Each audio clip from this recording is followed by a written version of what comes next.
Wait a second. Wait a second. Wait a second. Don't do this.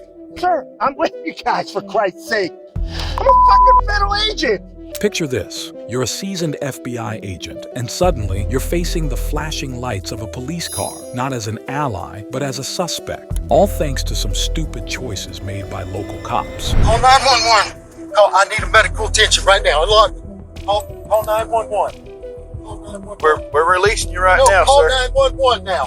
In this video, we've scoured the internet and lined up the most insane real-world cases where dumb cops thought they could outsmart FBI agents. Let's start off with the case of Special Agent Alexis Hatton. He was in the small town of Carabel in rural northwest Florida in regards to a case of a traffic ticket handed out to a prominent businesswoman, Marilyn Bean. Mrs. Bean was handed a citation by Deputy Rolf Gordon. However, after a complaint to the sheriff's office regarding the incident, the ticket was rescinded altogether and never entered into the clerk of court system. Run your body cam. I am now, because I don't know how legit you are at the moment.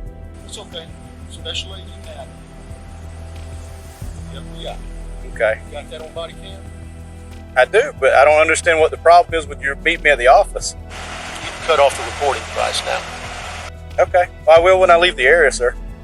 Hey, TJ, this guy is telling me to turn my body camera off. This is where Agent Hatton came in. He arrived in the area on the 20th of December 2019, a few weeks after Mrs. Bean's accident, and scheduled a meeting with Deputy Gordon to get more information about the whole incident. He says he does not give out business cards. Yeah, I don't believe this. No. There's something fishy with this right here. Now he's saying I'm trying to detain you. I've never told you I was detaining you. That's on camera that you are staying here willingly, sir. 630 of 20, 51, 29 on that vehicle. Franklin, does that come back to any government agency? This is easy to come by. Deputy Gordon initially agreed to meet with Agent Hatton in a nearby parking lot, but once he arrived, he grew suspicious of the agent's legitimacy. In their interaction, which was caught on body cam, the deputy asks why Hatton wouldn't just come see him at his office. But considering how the FBI were investigating the sheriff's office, it made sense to proceed as Agent Hatton. I do feel like I'm being detained. Am I being detained? Am I being detained? You're the one who called me here, sir. How did you get my phone number? I ain't saying he can't tell me how he got my information. As more time went on, it was unclear whether Deputy Gordon was genuinely concerned over Agent Hatton's real identity, or if he was worried over the agent figuring out something he wasn't supposed to. However, the deputy's actions would grow more paranoid as the video goes on, and no one could have predicted how the situation would play out. Hey, you are detained at this time, sir. 33 Franklin. I got one whiskey Mike detained at this time. 17's on the way. Hey, I don't think this guy's legit, man. I'm not going to put you in cuffs. Do I have permission to take it off? No, you don't have. Okay, just hang tight right here. I'm not cuffing you. I'm not cuffing you. But you're being very uncooperative with me. You asked me to come up here. You called my personal cell phone number. You can't tell me how you got it. Your vehicle's coming back to a wiring company, not the FBI. Overt vehicle. Okay. Call my office. Yes, sir. Bye, Zim. Jacksonville, this is Special Agent Hatton. The air grew tense between the two as Officer Gordon doesn't seem to know how to proceed and asks his supervisors for advice on how to deal with the situation. They advise him to keep Agent Hatton detained till backup arrives. Yeah, somebody's talking back to him on the radio.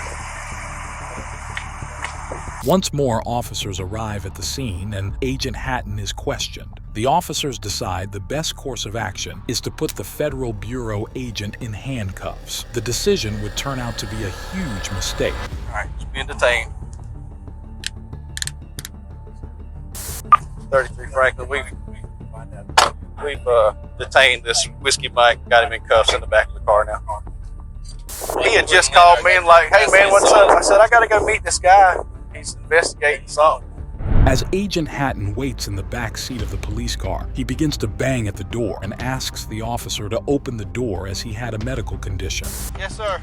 There, brother. Okay. All right, I'm turning it on right now. Open the door. I can't breathe. Sir, I can't open the door. You're being detained right now. Brother, I need air. I know you think this is funny, but it won't be funny after today. 33, go ahead. Once the agent's details are then verified and he is let go. Agent Hatton looks quite shaken up, and he requests for an ambulance to take him to the hospital. All right, sir. Call 911.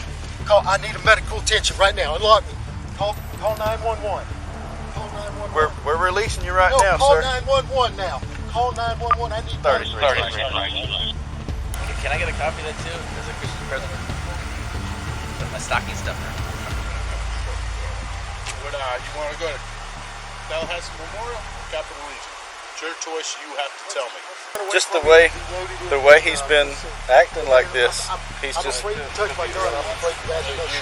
verified. You can put your weapon back in the holster. Yeah, you've been verified now. No, I'm okay, brother. I'm not sure. I just don't drive the car now. After Agent Hatton was taken to the hospital and subsequently released, the FBI sat with Officer Gordon and the sheriff to get to the bottom of what had transpired. In a statement later published by Franklin County Sheriff A.J. Smith, he stated that as officers don't really see many FBI agents in the area, the experience was a new one for him and his officers. He believed that more open communication would be the key in avoiding a similar situation arising in the future.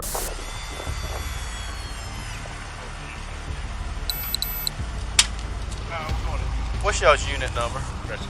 Rescue 3.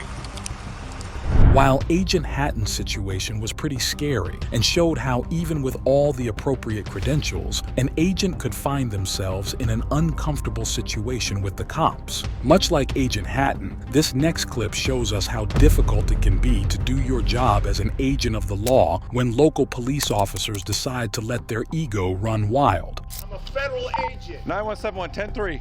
I'm a federal agent. Get on the ground! 3359. 917-1's pulling up.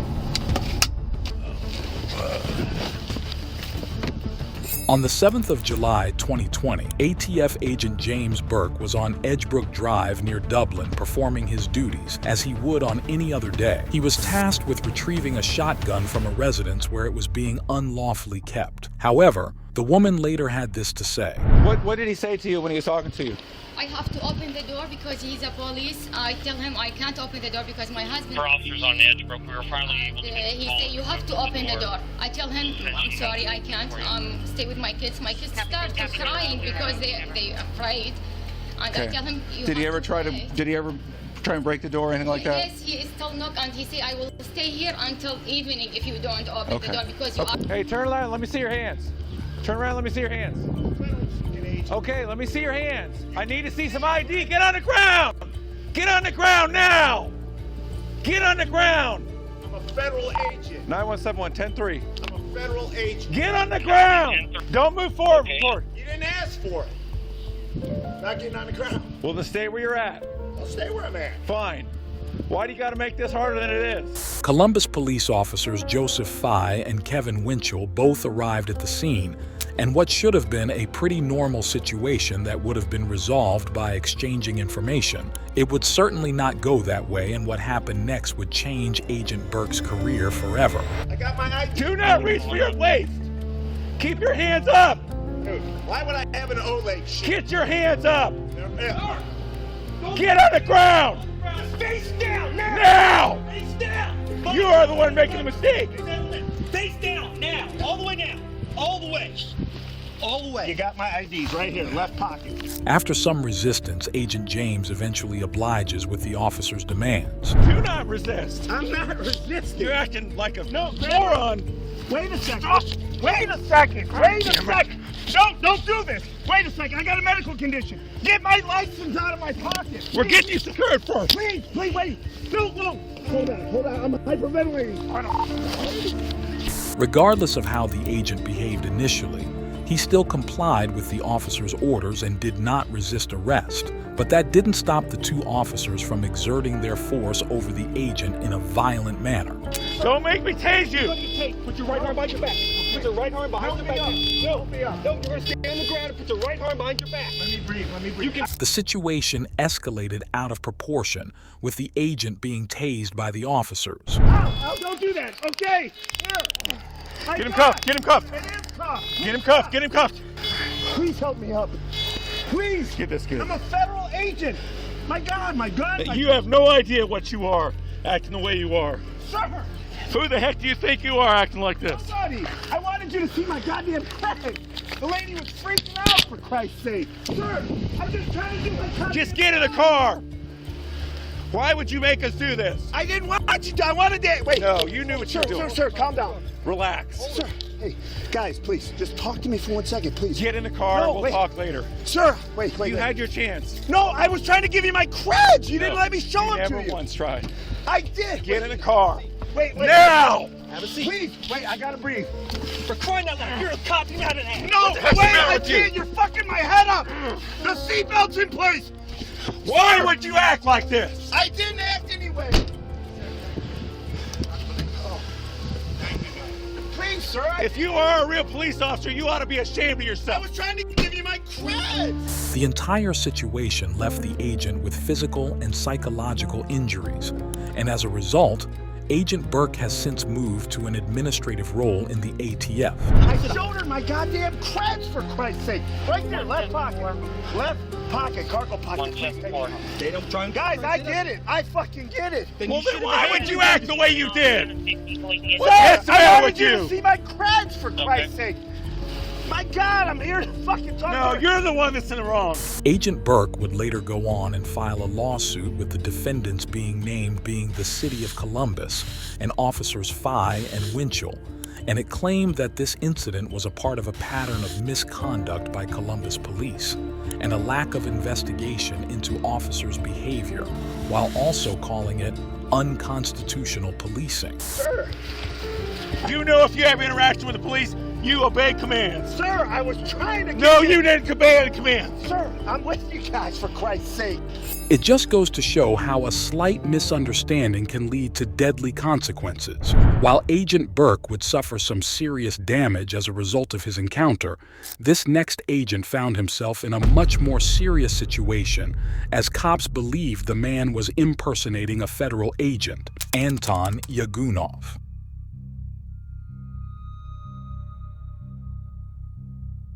On the 22nd of April 2022, former FBI agent Anton Yunov was pulled over by Nevada police officers due to an obstructed plate. How you doing, sir? Good. All right. What's up? Deputy Turner with the Sheriff's Office. The reason I'm stopping you is your plate's obstructed. Yeah. Whatever that thing's got, you got to take it off, okay? Okay. When you went to driving school and a cop pulls you over, what they tell you? Oh, you pull over when it's safe to do. No, you pull over immediately. Okay? Let me tell you this. Now, you pull over immediately. Sure. Because I don't know what you're doing inside this car. Sure, yeah. Hiding guns. You know what I mean? Officer safety is number one. The cop asks Anton a couple of questions, but once Anton reveals he's a contractor who's worked with other federal agencies, the cop's tone suddenly changes. So who are you? Oh, I'm Anton Yunov, yeah. Former NDOC, and I used to work security at Harris. Oh, okay. Yeah, I'm a contractor. Yeah. Okay. And no weapons on you? I mean, the car looks clean. I don't think there's anything in it. Okay. I'm trying to get my insurance for you. Okay. After a few normal checks, one of the cops notices lights on the front and back of the car, which only law enforcement officers are allowed to have. The officers use it as a reason to detain Anton without actually informing him why they're doing so. What do you got right there up front? That's a siren. I do contract security. You contract so some of the work I requires to have a siren. No weapons on anything like that? Nah. All right, I'm going to take you out like this just to check, okay? Go first that one for me. Put that down for now, and then I'll get it for you. So you're not like law enforcement, right? You're not a law enforcement officer? Yeah. Huh? What? Are you a cop? No. Okay, so you said you work security, right? NRS.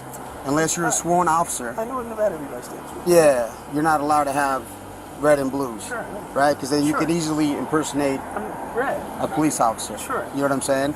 Yeah. So, that's the reason I have you in cuffs. Okay? The cops ask Anton a few more questions about who he works with, and after finding an FBI badge on him, they look to find various ways of incriminating him rather than trying to verify whether he's actually telling the truth or not. You have this. This is great. Sure. You know what I mean? So who issued this to you? My former employer. Your former employer? So you used to work for the FBI at one point? I've contracted with the Department of Justice and the FBI and other... Here in... Reno. Here in Reno? Where's their office at, or what? Resident agency. It's off of... it's next to Wells Fargo. It's right by the traffic circle there. Moreover, the cops begin to get a bit frustrated as Anton would have an answer to all of their questions. It seems as if they aren't taking the ex-FBI agent seriously at all. Since you got the badge, where's your creds at? Where's your federal creds at? You have an FBI badge. Yeah, I used to be a task force officer with the FBI. Okay, which task force? Station? Yeah. Okay. You ever work for them? They're in your vehicle, and I must destroy those. Okay? I'm gonna pull up the NRS for you. I've went through a police officer academy. I know what the NRS You is. might again, but I went... Have they updated the NRS? Have they? Show you. Have they? Okay. What does it say on the side? That says Carson City Sheriff. Yep. You know what I'm saying? Right. So, The situation got quite embarrassing as the cops had to pull out official NRS rules to prove their point. To get that, you get licensed with the security company, depending on whether you're armed or not. Then you qualify as per PI. Your wallet's in the car? Where'd you get your... Yeah, right? Yeah, you guys got my wallet. Okay. Yeah. Regardless of whether Anton was telling the truth or not, it seems as if the most appropriate way of handling the situation was to try and ask for anyone who could vouch for Anton. But instead, the cops unlawfully searched Anton and his vehicle. But this is the thing.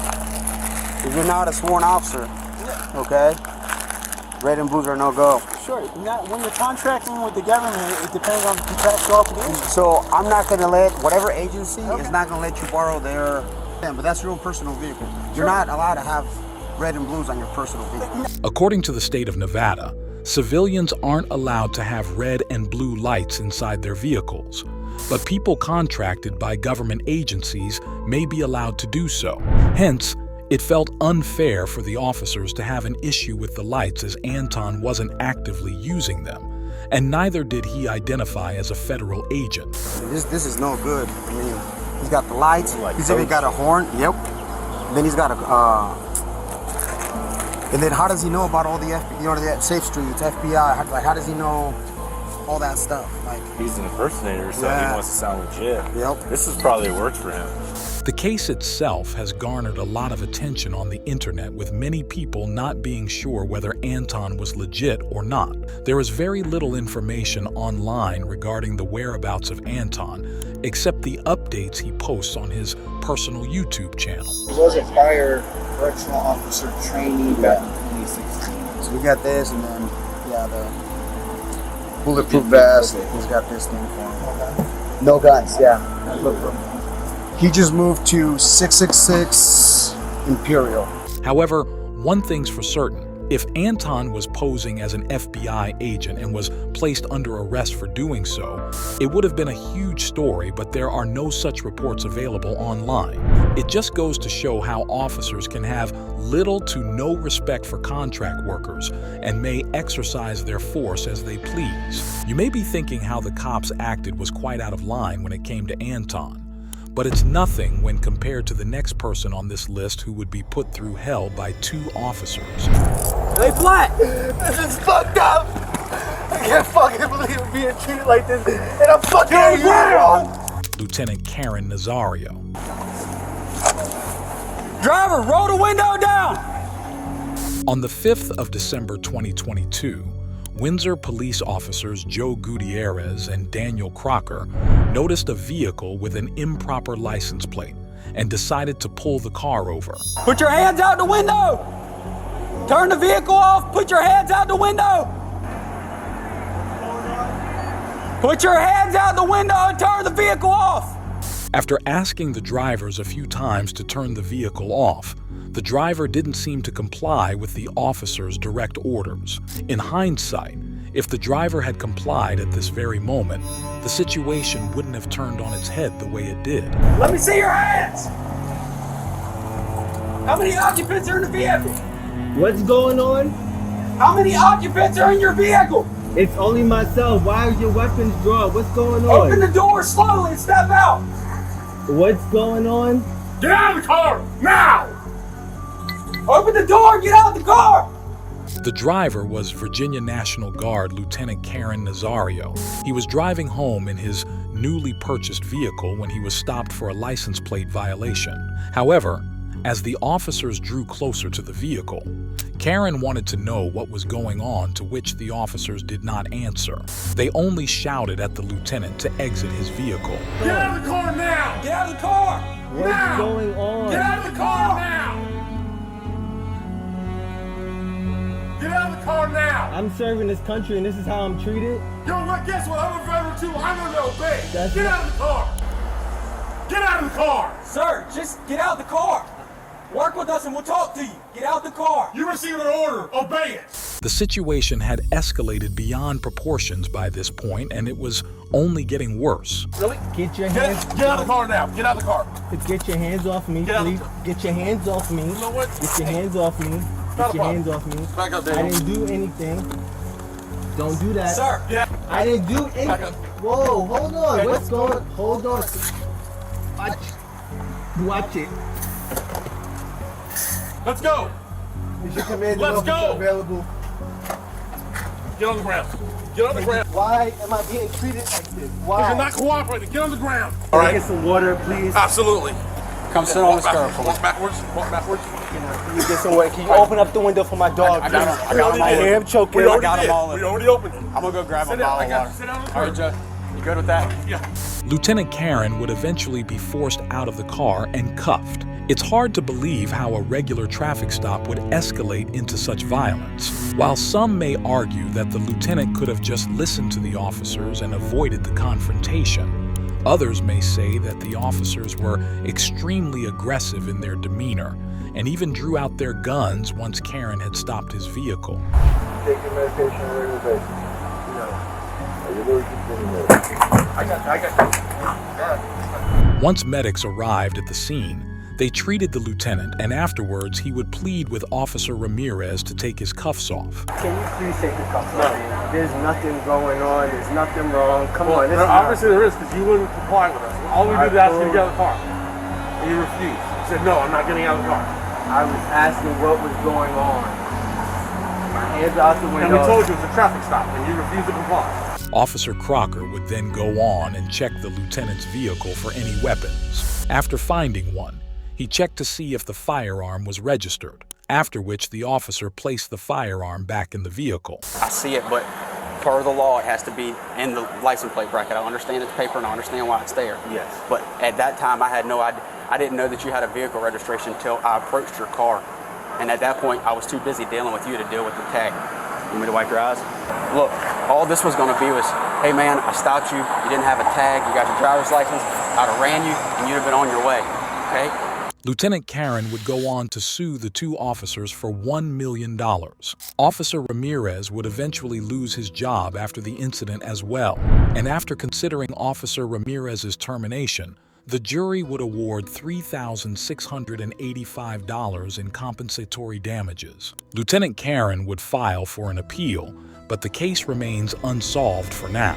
The next person on this list was taken into custody much more peacefully, but the charges against them were much worse than the ones leveled against Lieutenant Karen. Just let them do what they got to do. All right, hold it. There you go. John Salazar. Following the arrest of his partner, FBI agent John Salazar arrived at the Grand Rapids Police Department after his colleague Ruben Hernandez was arrested for firing shots at another police officer. Try to find out, maybe shed some light on what led up to all this. Right, and what I'm trying to just verify is make sure who you have, basically. Who do you have, or do you have a photo? Or Yeah, we got a photo coming. Or just we think it's Ruben. Yeah, can I see him or give him a photo? Yeah, we'll get you a photo here. Okay, great, thanks. John seemed to be acting a bit strange, but it appeared as if he was in a state of disbelief that his partner was actually guilty of the crimes he was arrested for. What the? Oh my gosh, okay, that is Ruben Hernandez. Yes. Anything you see to his face, though, is before we have contact with him. So we're just trying to put it all together. We're trying to make sure that somebody didn't, that's him, that's your partner? Anything you see to his face, that wasn't done here by us. That was before he made contact with us. He wanted to see a picture before he talked to us. Okay. While John was clearly shaken up by the news of his partner being involved in a mass shootout, other officers couldn't help but notice John acting all strange.